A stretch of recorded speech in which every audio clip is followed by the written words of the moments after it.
ఢిల్లీ ఎర్రకోట పేలుడు ఘటనను మరవక ముందే జమ్మూ కాశ్మీర్లో మరొక బాంబ్ బ్లాస్ట్ జరిగింది.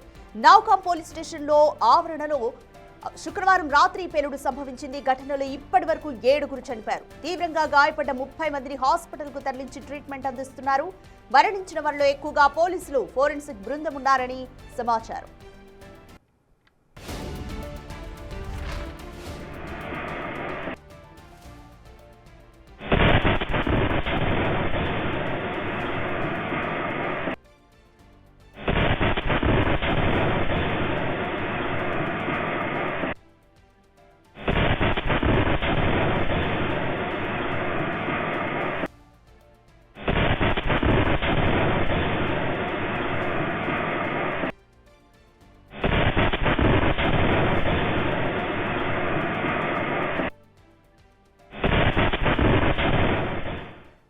పేలుడు దాటికి శరీర భాగాలు చెల్లాచెదురుగా ఎగిరిపడ్డాయి. పేలుడు జరిగిన ప్రదేశం నుంచి దాదాపు 300 అడుగుల దూరంలో కొన్ని శరీర భాగాలను గుర్తించారు.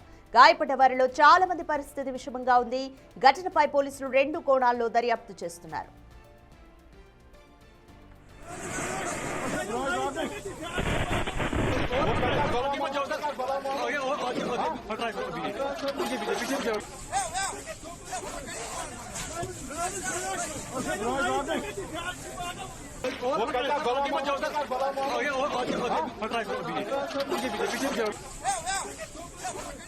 ఇది ఉగ్రదాడి కాదని, ప్రమాదవశాత్తు జరిగిన పేలుడని అధికారులు మొదట ప్రాథమికంగా నివేదికనిచ్చారు. ఫరీదాబాద్ లో స్వాధీనం చేసుకున్న పేలుడు పదార్థాలను, నమూనాలను పరీక్షిస్తుండగా ఈ పేలుడు జరిగినట్లుగా అనుమానిస్తున్నారు. ఫోరెన్సిక్ ల్యాబ్ లో ఉన్న 360 కిలోల రసాయనాలు పేలినట్లుగా తెలుస్తోంది.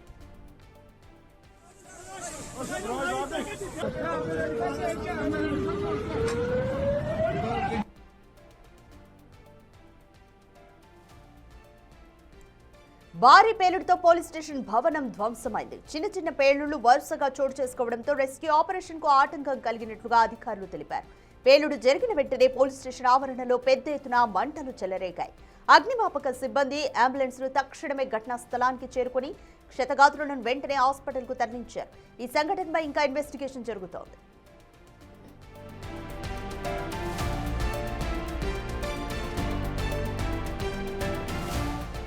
ఉగ్రదాడి జరిగే అవకాశం ఉందని కూడా తెలుస్తోంది. ఈ కోణంలోనూ పోలీసులు దర్యాప్తు చేస్తున్నారు. ఐఈడీ కారణంగా పేలుడు జరిగినట్లుగా అయితే తెలుస్తుంది. ఈ బ్లాస్ట్ కు Jaish-e Mohammed shadow group PAFF ఇప్పటికే బాధ్యత తీసుకుంది.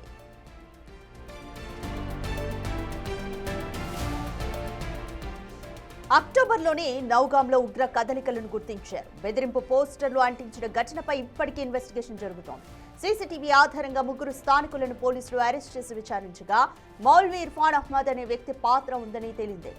ఆ తర్వాత ఫరీదాబాద్లోని అల్ఫలాఫ్ యూనివర్సిటీలో 2 డాక్టర్లను అరెస్ట్ చేసి 360 కిలోల అమోనియం నైట్రేట్తో పాటు ఐఈడీ తయారీకి వినియోగించే పదార్థాలను స్వాధీనం చేసుకున్నారు.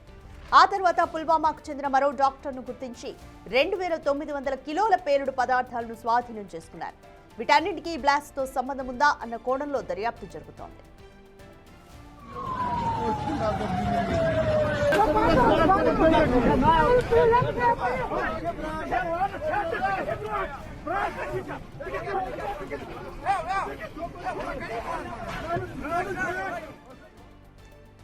మోర్ డీటెయిల్స్ మా ప్రతినిధి శివ అందిస్తారు. శివ, ఢిల్లీలో జరిగిన పేలుడు మరొక ముందే ఇప్పుడు జమ్మూ కాశ్మీర్ నౌగాంలో కూడా పేలుడు సంభవించింది. ఇది ప్రమాదవశాత్తు జరిగిందా లేకపోతే ఉగ్ర కోణం ఉందా? Complete details. రైట్ రజిక, ఢిల్లీలోని ఎర్రకోట వద్ద కారు పేలుడు ఘటన మరొక ముందే మరో ఘటన వైపు దానికి సంబంధించి దర్యాప్తు కొనసాగుతుంది. ఆ ఘటనలో మృతుల సంఖ్య 13కు చేరుకుంది. ఇంకా కొంతమంది గాయపడ్డ వారి పరిస్థితి, కొంతమంది పరిస్థితి విషమంగా ఉంది. ఇంకా కొంతమంది ట్రీట్మెంట్ పొందుతూ ఉన్నారు. ఒకవైపు దర్యాప్తు కొనసాగుతోంది.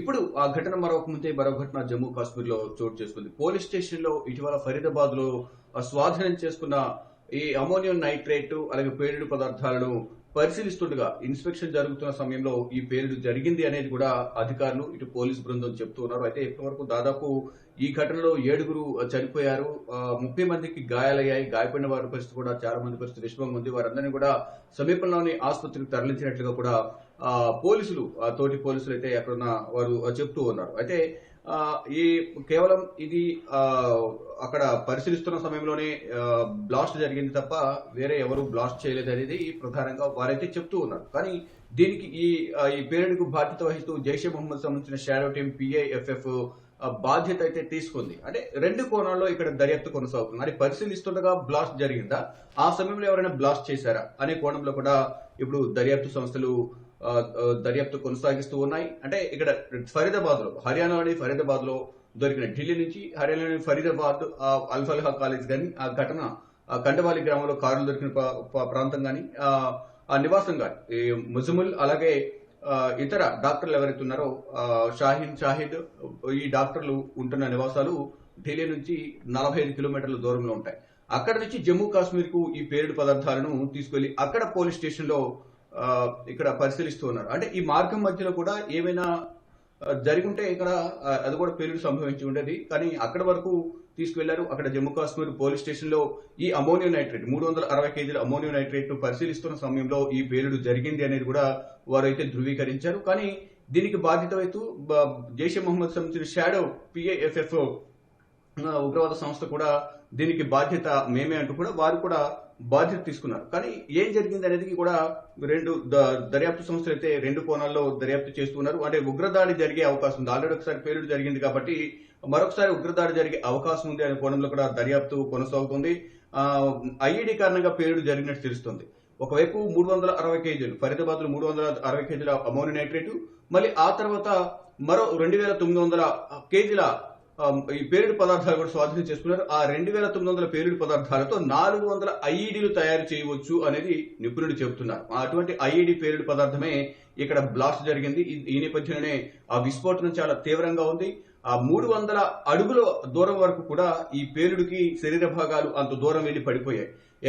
ఇటీవల కూడా చూసుకుంటే కనుక ఈ రెడ్ ఫోర్ట్ వద్ద కారు పేలుడు ఘటనకు సంబంధించి కూడా అక్కడ శరీర భాగాలు కూడా పక్కనే, అంటే చాందీ చౌక్ పక్కనే లజపత్ రాయ్ మార్కెట్ ఉంటుంది. ఆ లజపత్ రాయ్ మార్కెట్ స్టాపుల పైన ఒక చెయ్యి భాగం, శరీర భాగం ఒకటి పడిపోయి ఉంది. అంటే 200 మీటర్ల దూరం వరకు కూడా అది వెళ్లి అక్కడ పడింది. అలాగే ఇక్కడ కూడా ఈ బ్లాస్ట్ తీవ్రతను బట్టి 300 అడుగుల దూరం వరకు కూడా ఈ శరీర విడిభాగాలు పడిపోయాయి, చెల్లాచెదరుగా ఉన్నాయి. కొన్ని మృతదేహాలైతే కనీసం ట్రీట్మెంట్ కూడా, అంటే తర్వాత కొంతమంది గాయపడ్డారు తీవ్రంగా. ఆ గాయపడిన సమయంలో వారికి ట్రీట్మెంట్ కూడా ఇవ్వడానికి అవకాశం లేకుండా కొన్ని మృతదేహాలను పోస్ట్ మార్టం కూడా పనికి రాకుండా ఉన్నాయనేది కూడా ప్రత్యక్ష సాక్షులు చెప్తున్నారు. ఇక అక్టోబర్ లోనే నౌగాంలో, జమ్మూ కాశ్మీర్ లో నౌగాంలో ఉగ్ర కదలికలను గుర్తించారు. అంటే జైషే మహమ్మద్ సంబంధించిన పోస్టర్లను అతికించిన నేపథ్యంలోనే ఈ ఉగ్రదాడి అనేది వెలుగులోకి వచ్చింది.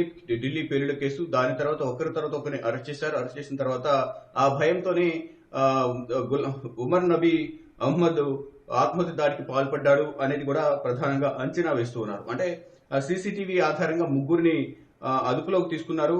గతంలో జరిగిన పోస్టర్లకు సంబంధించి మౌల్వీ ఇర్ఫాన్ మెయిన్ సూత్రధారి, ఢిల్లీ పేలుడుకు సంబంధించి మౌల్వీ ఇర్ఫాన్ అతనిచ్చిన సమాచారం మేరకు ఆదిల్ను అరెస్ట్ చేశారు. తర్వాత ముజముల్ని అరెస్ట్ చేశారు.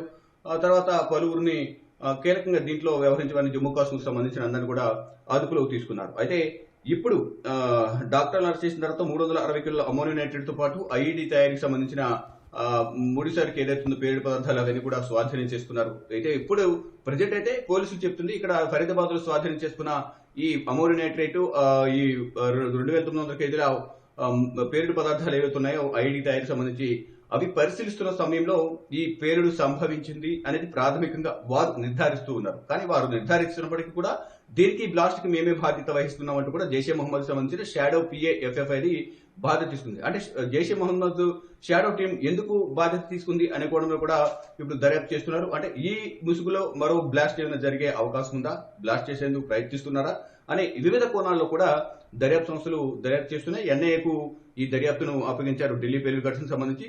దాన్ని కంటిన్యూ చేస్తూ ఇప్పుడు ఎన్ఐఏ దీన్ని విచారిస్తూ ఉంది. అయితే ఈ బ్లాస్ట్ తో సంబంధం ఉందా అనే కోణంలో, అంటే వివిధ కోణాల్లో, అంటే ఉగ్రవాద సంస్థలు ఈ బ్లాస్ట్ ను చేశాయా, లేదా పరిశీలన సమయంలో ఇది బ్లాస్ట్ జరిగిందా, లేదా రిమోట్ కంట్రోల్ తో ఏమైనా బ్లాస్ట్ జరిగిందా, అదే వివిధ కోణాల్లో కూడా దర్యాప్తు సంస్థలు దర్యాప్తు చేస్తున్నాయి. మరోవైపు జమ్మూ కాశ్మీర్ వ్యాప్తంగా కూడా సెర్చ్ ఆపరేషన్ కొనసాగుతోంది. ఈ పేలుడు తర్వాత ఎక్కడికక్కడ కట్టుదిట్టమైన భద్రతను ఏర్పాటు చేశారు. చెక్ పోస్టులు ఏర్పాటు చేసి బారికేడ్ల ద్వారా వారందరినీ కూడా ప్రతి ఒక్కరు అనుమానించిన వాహనాలను కానీ వ్యక్తులను కానీ ఆపి ఐడి కార్డ్స్ చెక్ చేస్తున్నారు, క్షుణ్ణంగా తనిఖీలు చేస్తూ ఉన్నారు. అయితే ఇప్పుడు ఈ పేలుడు ఘటన ద్వారా ఈ పేలుడులో పోలీస్ స్టేషన్ ఆవరణ పెద్ద ఎత్తున మంటలు వ్యాపించాయి. అగ్నిమాపక సిబ్బంది, అంబులెన్స్ అన్ని కూడా సంఘటనా స్థలానికి చేరుకున్నాయి. కానీ జరగాల్సిన నష్టం జరిగిపోయింది. దాంట్లో మృతుల సంఖ్య ఇంకా పెరిగే అవకాశం కనిపిస్తోంది.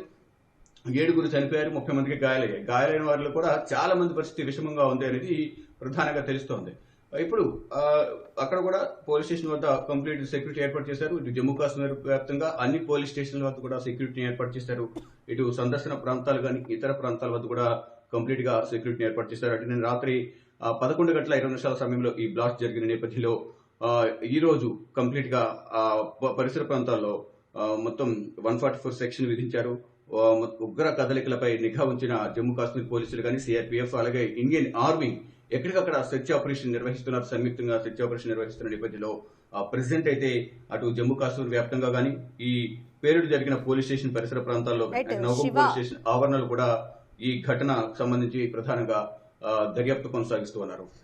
శివ, అంటే పేలుడు ఏ విధంగా సంభవించింది? చిన్న చిన్న పేలుళ్లు వరుసగా సంభవించాయా, లేకపోతే ఒకేసారి పేలుడు జరిగిందా? అక్కడ చూసిన ప్రత్యక్ష సాక్షులు ఏం చెప్తున్నారు? అంటే ఏ విధంగా ఉంటుంది? అంటే ఉగ్ర కోణం కూడా ఏ విధంగా ఉన్నట్లు పోలీసులు అనుమానం వ్యక్తం చేస్తున్నారు. అంటే మొదట ఇది ఫరీదాబాద్ నుంచి తీసుకువెళ్లిన పేలుడు పదార్థాలను వాళ్ళు ఇన్స్పెక్షన్ చేస్తున్న సమయంలో పేలుడు జరిగింది. అంటే మొదట భారీగా విస్ఫోటనం జరిగింది. దాని తర్వాత పేలుడు పదార్థాలు చిన్నగా ఉన్న ఈ అమోనియం నైట్రేట్ గానీ, మరోవైపు ఐడి తయారు చేసి వినియోగించే 2900 కేజీలకు సంబంధించిన పేలుడు పదార్థాలు గానీ ఇవన్నీ కూడా చిన్నగా విస్ఫోటనం జరిగింది. తర్వాత ఒకదాని తర్వాత ఒకటి. కానీ భారీగా ముందుగా జరిగిన విస్ఫోటనం వల్ల బాగా ప్రాణ నష్టం గానీ, ఎంతో మంది గాయపడ్డారు. పోలీస్ స్టేషన్ పూర్తిగా ధ్వంసమైంది అనేది కూడా చెప్తున్నారు. అంటే రాత్రి సమయంలో కావడంతో ఆ సమయంలో మాక్సిమం అందరూ కూడా ఆ పబ్లిక్ అంతా కూడా నిద్రపోతారు. అక్కడ ఉన్న సీసీ ఫుటేజ్ ఆధారంగా ఆ సమయంలో బ్లాస్ట్ జరిగే సమయంలో ఎవరైనా అటుకు నుంచి ఎవరైనా అనుమానిత వ్యక్తులు వెళ్లారా ఏంటి, ఆ సమయంలో ఎవరెవరు అటు తిరిగారు, ఏమేమి వాహనాలు వెళ్లాయి, వివిధ కోణాల్లో దర్యాప్తు అయితే కొనసాగిస్తున్నారు. అంటే ప్రత్యక్ష సాక్షులు అనేది ప్రజెంట్ అక్కడ పోలీసులు తప్ప అక్కడ ఉండే ఎవరైనా చిన్న దుకాణాల వాళ్ళు ఆ టైంలో కూడా షాపులు కూడా ఎవరు ఓపెన్ ఉండవు. ఎందుకంటే ఇక్కడ ఉగ్రదాడి జరిగింది కాబట్టి ఢిల్లీలో అక్కడ కూడా ఎప్పటికప్పుడు ఎర్లీగా, అంటే last time Baisaran valley Pahalgam లో బాంబ్ బ్లాస్ట్ జరిగిన సమయంలో మనం అక్కడే ఒక 8 to 10 days అక్కడే ఉన్నాం. ఆ సమయంలో కూడా ఎర్లీగా ఎవరిని కూడా రోడ్లపై రాకుండా 7 to 8 మధ్యలోనే అందరినీ చెక్ పోస్టులు ఏర్పాటు చేసి చెక్ చేయడం, దీని ద్వారా అందరూ కూడా ఇళ్లలోనే ఉండేవాళ్ళు. కానీ ఇప్పుడు అట్ ద సేమ్ టైం 11:20 అయింది కాబట్టి ఆ సమయంలో బ్లాస్ట్ జరిగిన ఆ సమయంలో ఎవరు కూడా ప్రత్యక్ష సాక్షులు కానీ స్థానికంగా ప్రజలు ఎవరు ఉండే అవకాశం ఉండదు. ఎక్కడ మనకు జస్ట్ అక్కడ ప్రత్యక్ష సాక్షి అంటే సీసీ ఫుటేజ్ ఆధారంగా అసలు ఏం జరిగింది, ఆ ఉగ్ర కదలికలు ఏమైనా ఉన్నాయా, వీళ్ళు పరిశీలించే సమయంలోనే బ్లాస్ట్ జరిగిందా, ఆ బ్లాస్ట్ జరగడానికి ముందు వెనుక ఎవరు పోలీస్ స్టేషన్ వైపు వెళ్లారనేది కూడా సీసీటీవీ ఫుటేజ్ చూస్తే కనుక మనకు అర్థమయ్యే అవకాశం ఉంటుంది. కానీ ఇక్కడ పోలీసులు కూడా ధృవీకరించేది ఒకటే, ఈ పేలుడు అనేది ప్రధానంగా వీటన్నింటినీ కూడా పరిశీలిస్తున్నాము, ఆ సమయంలో పేలుడు జరిగింది. మరోవైపు వారు ప్రకటించిన తర్వాత జైషే మహమ్మద్ సంబంధించిన షాడో టీం దీనికి బాధ్యత మేమే తీసుకుంటామంటూ వారు చెప్పారు. అంటే ఈ బ్లాస్టులు జరిగింది ఢిల్లీలో కారు పేలుడు సంబంధించి లింకులు ఉంది, జైషే మహమ్మద్ కి ఉన్నాయనేది కూడా అనుమానాలు వ్యక్తం చేశారు. ఆ లింకులన్నీ కూడా దానికి సంబంధించిన కీలక ఆధారాలు కూడా దర్యాప్తు సంస్థ అధికారులు సేకరించారు. అట్ ద సేమ్ టైం ఇప్పుడు కూడా ఈ పోలీస్ స్టేషన్ లో జరిగిన దాడి మీన్స్ అక్కడ బ్లాస్ట్ జరిగింది, దానికి మేమే బాధ్యత వహిస్తున్నామంటూ కూడా జైషే మహమ్మద్ షాడో టీం అనేది ప్రకటించింది. ఇక ఫైనల్ గా ఇప్పుడు దర్యాప్తు అయితే కొనసాగుతుంది. ప్రజెంట్ గాయపడిన వారి పరిస్థితి కొంతమంది విషమంగా ఉంది. నవగాంలోని సమీప ఆసుపత్రిలో ట్రీట్మెంట్ పొందుతున్నారు. ఇక 9 మంది మృతి చెందారు. ఇక అధికారికంగా అంటే 7 చనిపోయారు. ఇక అధికారికంగా ప్రకటించాల్సి ఉంది. ఇక దీనికి సంబంధించి ఉగ్రదాడి కూడా జరగవచ్చు అనే కోణంలో కూడా అక్కడ పటిష్టమైన భద్రతను ఏర్పాటు చేశారు. అన్ని పోలీస్ స్టేషన్లకు హై అలర్ట్ జారీ చేశారు. Radhika, thank you Shiva.